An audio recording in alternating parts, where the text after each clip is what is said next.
이 세상에는 많은 종교들이 있고 그 종교들에는 믿음의 대상, 교주가 있습니다. 이 믿음의 대상이 누구냐, 여기에 따라서 그 종교마다의 색채가 결집이 되고 달라집니다. 신앙생활, 모든 사람 마음속에는 종교성이 있어서 우리가 믿는 믿음의 주 예수님 믿지 않는 사람들도 자기 나름대로의 무언가를 하나님처럼 믿고 살아가는 게 인생들입니다. 과연 나는 누구를 믿는가 하는 이 문제는 우리 신앙생활에서도 인생생활에서도 참으로 중요한 문제입니다. 내가 믿는 종교의 신이 참 신이라면 그건 참으로 복된 것이고, 참 신이 아니고 만약에 가짜라면 나는 평생을 속아서 사는 불행한 인생이 될 것이며 종말에는 비참한 결과를 맞게 될 수밖에 없을 것입니다. 그래서 우리는 반드시 내가 믿는 그 종교, 내가 믿는 그 신의 실존, 권위, 이런 데에 대한 선명한 바른 지식도 필요하고 바른 확신도 필요합니다. 내가 누구를 믿느냐, 무엇을 믿느냐, 내가 믿는 이 종교의 대상이 참신이냐, 아니면 신화에 불과한 것이냐, 하나의 인간에 불과한 것이냐, 이건 참으로 중요한 문제입니다. 여러분은 과연 누구를 믿고 있는가? 오늘 나의 믿음의 주는 과연 누구인가? 다시 한번 바르게 정립을 하는 이런 은혜가 있기를 원합니다. 오늘 성경에서 우리의 믿음의 참된 주요 온전케 하시는 분은 예수 그리스도라고 말씀해 줍니다. 우리가 믿는 믿음의 대상은 분명해요. 예수 그리스도십니다. 물론 하나님이 우리의 믿음의 주이신 것은 말할 것도 없어요. 근데 이걸 알아야 됩니다. 하나님이라고 하는 개념은 넓게 분포되어 있어요. 우리 한국 사람들도 한울림, 하늘림, 모든 그 종교에는 하나님이라는 어렴풋한 사상이 들어 있습니다. 이슬람교도 알라신, 그 알라가 하나님이에요. 그러니까 하나님이라고 하는 그 믿음의 주체는 여러 가지 개념으로 사람들이 생각하면서 그 하나님을 따른다고 생각을 하는 겁니다. 그러나 많은 종교들, 많은 신들 모두가 다 하늘님을 섬기는 것 같은 이러한 그 넓은 개념에서의 하나님이 아니에요. 시편 136편 1절로 9절에 있는 것처럼 오로지 이 천지를 창조하신 하나님, 우주와 인간의 역사를 주관하시는 하나님, 그 하나님이어야 되는 거예요. 그냥 그저 저 하늘에 그냥 계시는 어떤 막연한 존재의 하나님이셔는 안 되는 것이고, 우리 인생도 창조하시고 지금도 역사를 주관하시는 한 분이신 하나님이어야 되는 겁니다. 이 하나님을 예수 그리스도를 통해서만 알 수가 있으며 예수 그리스도를 통해서만 볼 수도 있고 예수님을 통해서만 그 하나님을 바르게 만날 수 있고 관계도 맺을 수가 있는 겁니다. 우리 믿음의 주는 오직 예수 그리스도시라고 2절에서 말씀해요. 오직 예수님 외에는 우리가 믿을 수 있는 참 주가 되실 그런 신은 존재하지 않는다는 겁니다. 예수님을 통해서만 하나님은 참 하나님이 되실 수 있는 겁니다. 예수님을 통하지 않고서 어렴풋이 생각하고 숭배하고 따르는 하나님은 하나님일 수가 없는 거예요. 예수님을 통하지 않고는 누구도 하나님을 만날 수가 없는 것입니다. 예수 그리스도만이 우리 믿음의 참된 주가 되시는 분이고 우리를 온전하게 하시는 분이고 우리는 그 예수를 바라보아야 한다고 말씀하십니다. 예수님은 앞에 있는 기쁨과 영광을 위해서 십자가를 참으신 분이에요. 그리고 하나님 보좌 우편의 영광에 앉으신 분입니다.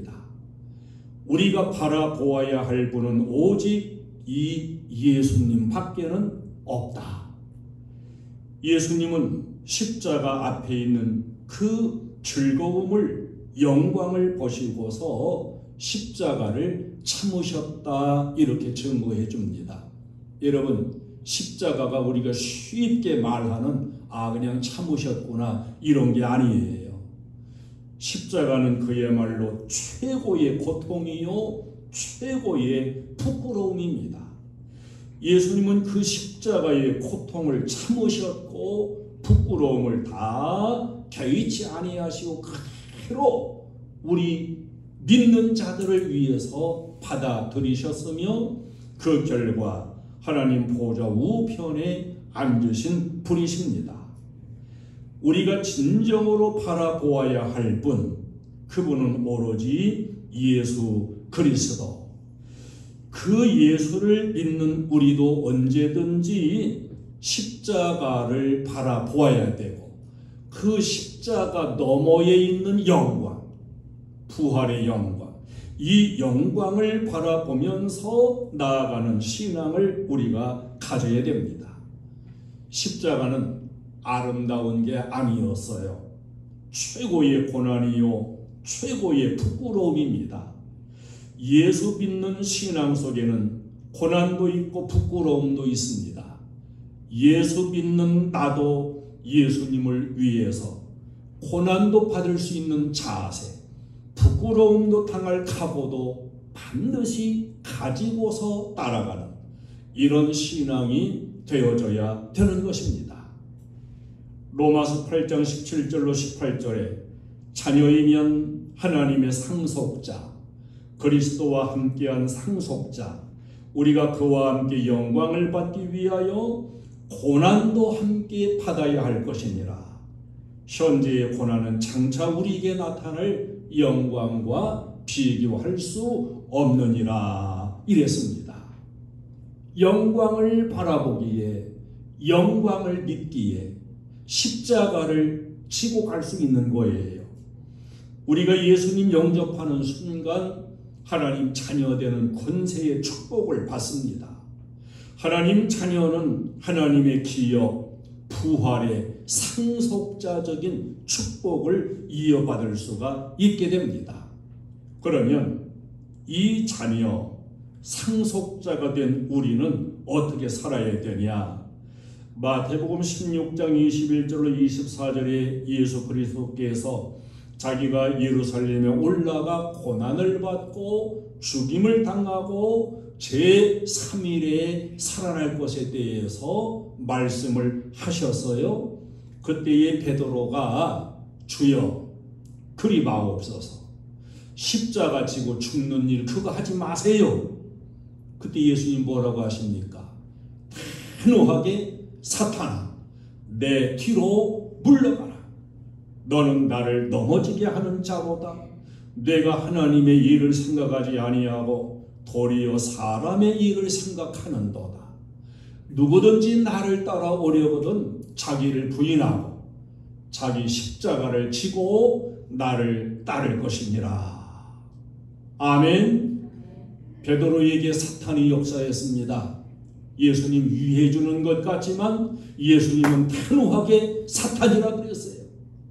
너는 나를 위해 주는 자가 아니요 넘어지게 하는 자다. 정말로 너도 나를 믿는 그런 성도도 나를 따라오려고 한다면은 자기를 부인하는 자리까지 나가야 되고 자기에게 지어주는 십자가도 지고서 따라와야 된다고 말씀을 했습니다. 베드로에게 역사했던 사탄이 우리에게도 역사할 수 있음을 우리는 알아야 돼요. 아유, 나한테는요 사탄이 와가지고 십자가 지지 말라고 하네요. 열심히 교회 가서 봉사하라 그래요. 여러분, 베드로는 예수님의 수제자였습니다. 베드로에게도 사탄이 역사했습니다. 여러분에게도 이 사탄이 와가지고 적당히 믿으라고, 좀 편하게 믿으라고, 십자가랑 저쪽에다 내려놓고 믿으라고 얼마든지 사탄이 역사할 수 있다는 것을 알아야 돼요. 우리가 믿음의 주 되신 예수님 따르려면 자기까지 부인하며 내게 지워진 십자가도 지고 갈 수 있어야 됩니다. 근데 사탄은 언제든지 와가지고 이 복음을 위한 고난을 받지 말라 그래요. 고난 너머에 있는 영광을 누리지 못하게 하기 위해서 오늘날도 사탄은 여전히 우리에게 와가지고 적당하게 믿어도 된다고, 십자가는 지지 않아도 된다고 이렇게 우리들에게 역사한다는 것을 우리는 알아야 돼요. 히브리서 11장 6절에 믿음이 없이는 하나님을 기쁘시게 하지 못하나니 하나님께 나아가는 자는 반드시 그가 계신 것과 그가 자기를 찾는 자들에게 상 주시는 이심을 믿어야 할지니라, 이렇게 말씀했습니다.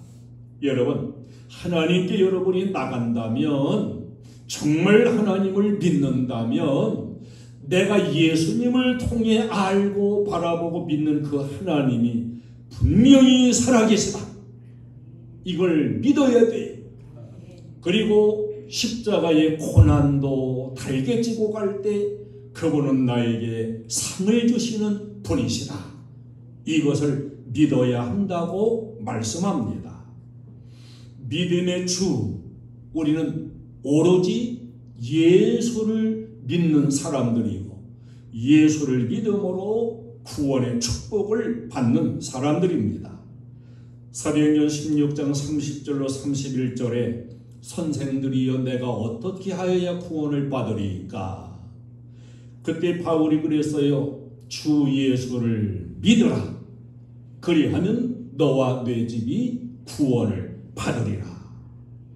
여러분, 진정으로 예수님을 내 믿음의 주로, 그렇게 구원의 대상으로 믿으시는지 여러분 마음속에 믿음의 주를 늘 점검할 수 있기를 바랍니다. 로마서 10장 9절로 10절에 뇌가 만일 내 입으로 예수를 주로 시인하며 또 하나님께서 그를 죽은 자 가운데서 살리신 것을 내 마음에 믿으면 구원을 받으리라. 사람이 마음으로 믿어 의에 이르고 입으로 시인하여 구원에 이르느니라. 여러분, 진정으로 여러분의 입으로 예수님이 나의 주시라고 이렇게 시인하세요. 예수님은 죽은 자 가운데서 살아나신 분이라고 이렇게 입으로 시인하세요. 시인함으로 구원에 이르고 내 마음으로는 그대로 믿고 받아들일 때 의에 이른다 그랬습니다. 우리 한번 시인하겠어요. 예수님만이 나의 주이십니다.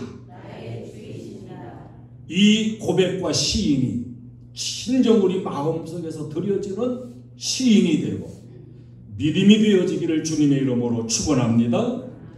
그럼 그 예수님이 과연 누구시기에, 어떤 분이시기에 이렇게 예수님만을 내 믿음의 주로 시인하고 믿어야 되냐? 모든 종교를 보면 그 신의 자리 사람이 있어요. 사람이 신의 자리에 앉아 있습니다. 또 어떤 그 신상, 사람이 만들어 놓은 그런 신상이 바로 신의 자리에 앉아 차지하고 있습니다. 우리가 믿는 기독교도 예수님을 가리켜서 인자의 아들 이렇게 말했어요. 예수님도 몸을 입으신 분은 사실이에요. 몸이 없다고 한다면 신화의 인물이지요. 이 하나님의 사람의 아들 인자로 오신 예수님을 우리는 하나님 같은 분으로 이렇게 믿고 섬기는 것입니다. 그러나 사람의 형상을 입었다고는 하지만은 우리가 믿는 예수님은 다른 종교의 신들과는 엄연히 다르다는 사실을 우리는 분명하게 확신해야 되는 것입니다. 예수님은 하나님의 아들이라고 하는 이름으로 원래 오신 분이에요. 요한복음 3장 16절에 하나님이 세상을 이처럼 사랑하사 독생자를 주셨으니, 하나님의 독생자 아들, 왜 그 독생자를 주셨느냐? 이는 그를 믿는 자마다 멸망하지 않고 영생을 얻게 하려 하심이라. 하나님 아들의 이름으로 오셔서 우리를 구원하기 위해서 하나님의 독생자 아들로 오신 예수님, 또 사람의 아들 인자로 오신 예수님이심을 성경은 보여줍니다. 마태복음 26장에서 보면은 예수님이 유월절 절기에 팔리시게 될 때에 당신 자신을 가리켜 가지고 인자의 아들 그랬어요. 사람의 그 혈통을 타고 사람의 몸으로 오신 분이라 하는 거예요. 빌립보서 2장 7절로 8절은 예수님은 하나님의 본체이신 분인데 스스로를 낮추셔가지고 종의 형체를 가지고 사람들과 같은 모습 모양으로 이 땅에 오셨다. 할렐루야. 이렇게 증거해 줍니다. 세상의 모든 그 종교가 사람을 대상으로 하고 있는 것과 우리가 사람의 몸을 입고 오신 인자의 아들 예수님을 대하는 것은 근본적으로 같을 수가 없는 거예요. 예수님은 성령으로 잉태하신 하나님의 아들이십니다. 이 세상에 사람의 아들로 태어나셨지만 죄가 없으신 분으로 이렇게 성경은 우리에게 증거해 주어요. 사람의 아들로 태어났다면, 사람의 몸을 입었다면 어떻게 아담으로부터 내려오는 원죄가 없을 수 있냐? 예수님은 사람의 몸을 통해 태어났지만은 성령으로 잉태되신 분이기 때문에 요한일서 3장 5절에서 분명하게 예수님은 죄가 없으신 분이다. 이렇게 증거해 줍니다.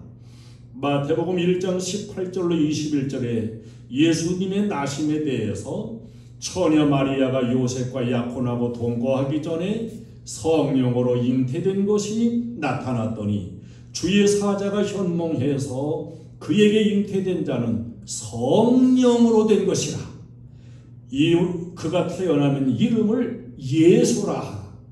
이는 그가 자기 백성을 저들의 죄에서 구원할 자이심이라. 이렇게 전달해 주었습니다. 사람의 몸을 통해서 사람의 아들처럼 태어났지만은 그분의 본래 잉태의 근원이 성령이시다. 성령으로 잉태됐기 때문에 인간적인 그 전례되는 원죄가 없으신 분이라고 이렇게 우리에게 증거해 줍니다. 예수님은 이 땅에서 육으로 죽으셨어요. 대속의 피를 흘리시고 세상 죄를 지고 가는 하나님의 어린 양으로 죽으셨으며 죽음으로 끝난 게 아니라 3일 만에 부활하신 예수님이십니다. 그래서 우리의 믿음의 주가 되시는 분이에요.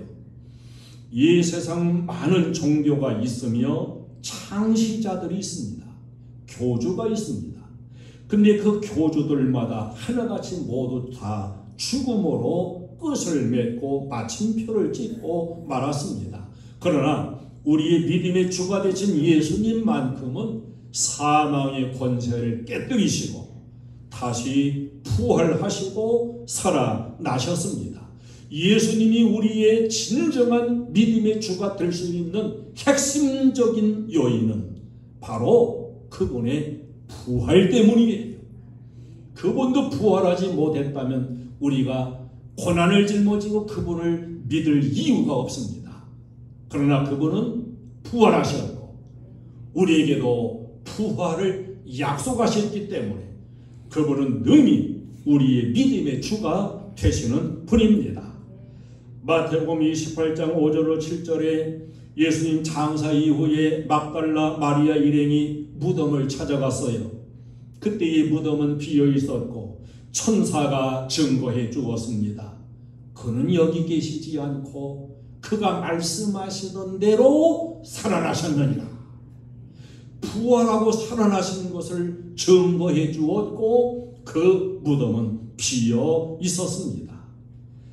예수님의 부활이야말로 우리의 진정한 소망이 되고 우리 기독교의 핵심이 되는 거 아니겠습니까?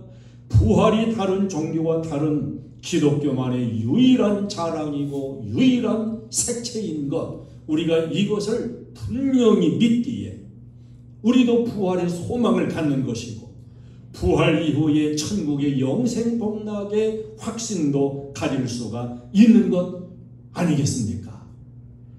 예수님은 사람을 입었지만 하나님 되신 분인 것, 이걸 성경은 증거해 줍니다. 이사야 7장 14절, 예수님 오시기 약 700년 전에 이사야 선지자를 통해 가지고 예언했어요. 처녀가 잉태하여 아들을 낳을 것이요 그 이름을 임마누엘이라 하리라. 이 예언이 700년이 지난 이후에 마태복음 1장 23절에서 그대로 성취되어 마리아를 통해 예수님이 나셨고 그 이름이 임마누엘, 하나님이 우리와 함께 계시다. 예수님은 몸으로 오셨지만 하나님의 본체이신 것을 증거해 주는 것입니다. 요한복음 1장 14절에 말씀이 육신이 되어 우리 가운데 거하시매 우리가 그의 영광을 보니 아버지의 독생자의 영광이요 은혜와 진리가 충만하더라. 자, 말씀, 로고스, 그 당시 이 로고스가 최고의 신을 의미하는 단어인데 이 최고의 신 하나님 같은 말씀 그분께서 육신돼 가지고 오셨다. 그분의 진면목을 보니까 그분에겐 영광이 있고 그분에게는 아버지의 독생자의 영광, 은혜와 진리가 충만했다. 이렇게 우리에게 증거해 줍니다. 예수님을 인간 예수로만 보는 것이 아니라 하나님의 본체로 보는 영적인 눈이 열려질 때 그 예수님을 진정한 나의 믿음의 주로 우리가 고백할 수 있고 시인할 수가 있는 줄로 믿습니다. 요한복음 14장 6절은 오로지 예수께서만이 길이 되시고 진리가 되시고 생명 되신 분인 것을 말씀했습니다. 나로 말미암지 않고는 아버지께로 올 자가 없다. 예수님을 통하지 아니하고는 하나님을 알 수도 없을 뿐만 아니라 하나님께로 갈 수 있는 자가 아무도 없다는 거예요. 그런데 이 세상 사람들은 예수님을 알지 못하면서도 어렴풋하게 그저 하나의 상상같이 내가 이렇게 신을 섬기면 하나님께로 가겠지, 하나님께로부터 복을 받겠지, 이건 아니라는 거예요.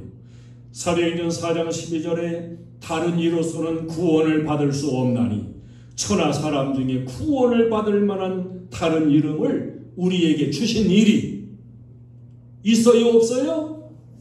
없어요. 예수 외에는 구원받을 이름을 달리 주신 게 없다. 오직 예수께서만이 우리에게 구원을 이루시는 우리의 구원의 주이시며 믿음의 주이시라고 증거해주고 있는 것입니다. 예수님 외에 우리의 믿음의 주나 구원을 얻을 자가 과연 세상에 존재하냐? 많은 신들이 있는데 그 신들 가운데 누군가 하나를 믿어도 구원받을 길이 있느냐? No! 그 길은 절대 있을 수 없다고 하는 것이 성경의 선포예요. 세상의 종교들은 그렇게 말합니다. 아주 구렁이 담 넘어가듯이 산이라고 하는 것은 여기 문학산만 해도 문학산 꼭대기가 있으면 저쪽에 연수동에서 올라오는 길도 있고요, 청학동에서 올라오는 길도 있고요, 문학동에서 올라가는 길도 있고요, 하객동에서 올라가는 길도 있어요. 그러니까 천국이라고 하는 이 구원의 고지도 여러 길로 갈 수 있다는 거야. 석가를 통해서도 갈 수 있고 마음에서도 갈 수 있다는 거예요. 꼭 예수만 믿어야 그 구원의 꼭대기에 올라갈 수 있는 게 아니라는 거예요. 이러한 사탄의 속삭임에 우리는 절대로 속아 넘어가면 안 되는 겁니다. 오직 예수 외에는 구원의 길이 없고 천국의 구원에 이르를 수 있는 그런 이름이 우리에게 주어진 것이 없다. 우리는 각종 이단들의 허황한 유혹을 잘 이겨내야 됩니다. 주님, 오직 유일한 믿음의 주 예수님만을 내가 바로 알고 그 예수님만을 진정한 나의 주로 믿고 살게 하옵소서. 예수님만이 하나님의 아들이란 이름으로 오신 하나님의 본체이심을 내가 확신하게 하옵소서. 나의 삶을 살아가며 믿음의 생활을 살아가며 오로지 믿음의 주 예수님만 바라보며 나아가게 하옵소서. 그 예수님을 바라보기에 나에게 주시는 고난이나 십자가도 달게 치고 그 예수님 가신 좁은 길을 나도 만족하며 따라갈 수 있게 하옵소서. 이러한 마음의 결단이 우리 모두 속에 있어야 될 줄로 믿습니다. 오늘날도 사탄은 끊임없이 와가지고 이단들이 하는 소리처럼 속살거리고 자꾸 우리에게 속삭여요. 예수 그렇게 안 믿어도 돼. 그냥 좀 편하게 믿어도 돼. 꼭 교회만 가야 되는 거 아니냐? 뭐 하나님만 섬긴다고 예수만 믿는다고 복 받는 거 아니냐? 자꾸 속삭이고 역사해요. 예수 십자가 부담스럽게 하고 십자가 지지 못하게 자꾸만 유혹하는 이 사탄의 속삭임, 우리는 단호하게 물리쳐야 되고 예수님처럼 앞에 있는 즐거움과 소망과 영광을 바라보며 내게 짊어지어주는 고난과 십자가도 기꺼이 지고 가는 우리 행복한 교회 가족들이 다 되시기를 주님의 이름으로 축원합니다. 내 생이 이어지는 한, 내가 믿음 생활을 이루어가고 있는 한 오로지 예수 그리스도만이 나의 주님이시라. 이 고백과 시인 항상 하면서 나아가는 저와 여러분 되시기를 주님의 이름으로 축원합니다. 찬송을 드리겠습니다.